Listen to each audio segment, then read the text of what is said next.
everyone, and it's not your ordinary Friday because actually Memorial Day weekend is upon us. 3-day weekend is upon us. Marami po sa atin magbabakasyon.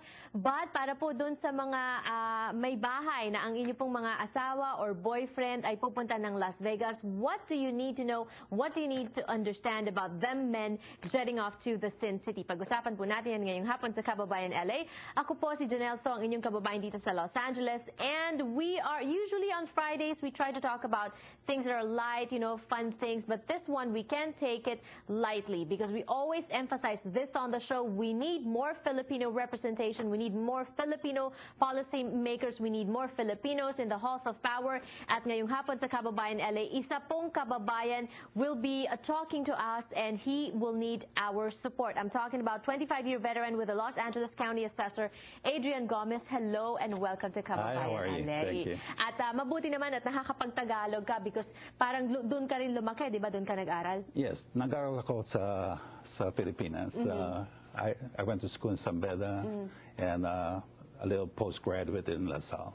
So you would know that a lot of our kababayans that are immigrants here, we don't really know much about the political landscape, kung ano, paano bang nangyayari.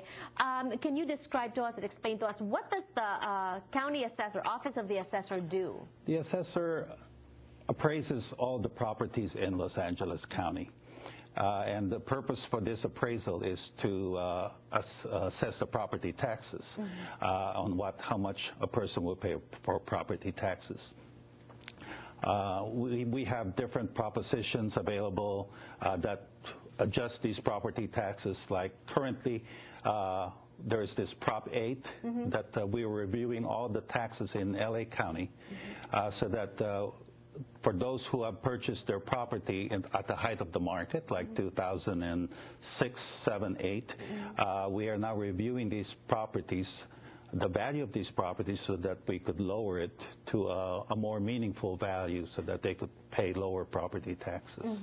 And I guess that is just one of the things that you're doing in order to lower property taxes, right? Yes, yeah. That is one of the things. things. And should you make it to the office, what other concrete steps are you planning on doing? Well, we'll always try to get property taxes at its fair value.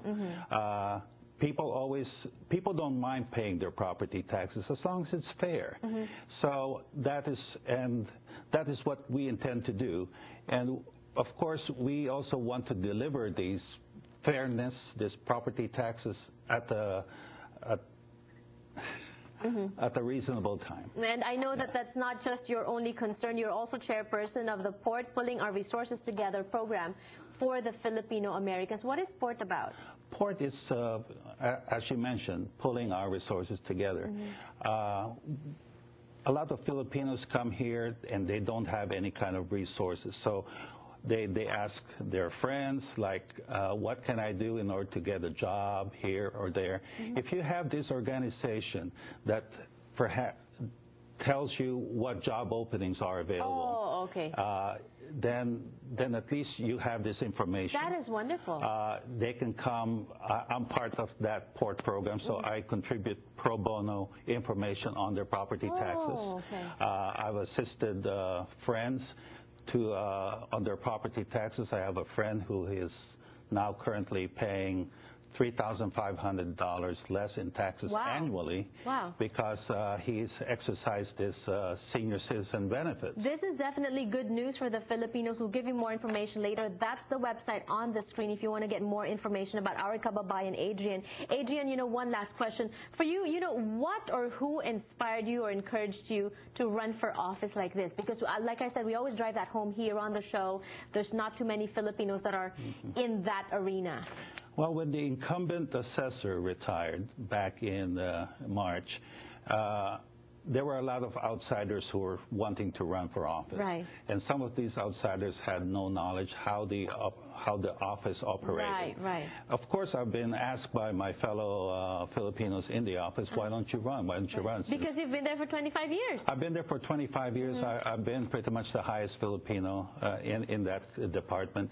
And they've asked me, why don't you run for office? And I said, you know what, perhaps it's time, and it's time for somebody, win or lose, at least I get the experience that I could give to another Filipino who would someday want to run for office. And thank you for taking on that challenge. We are here to support you. More power and good luck. Thank you very much. Magbabalik pa po ang Kababayan LA. Pag-usapan naman natin Philippine Independence Day celebration. Don't go away.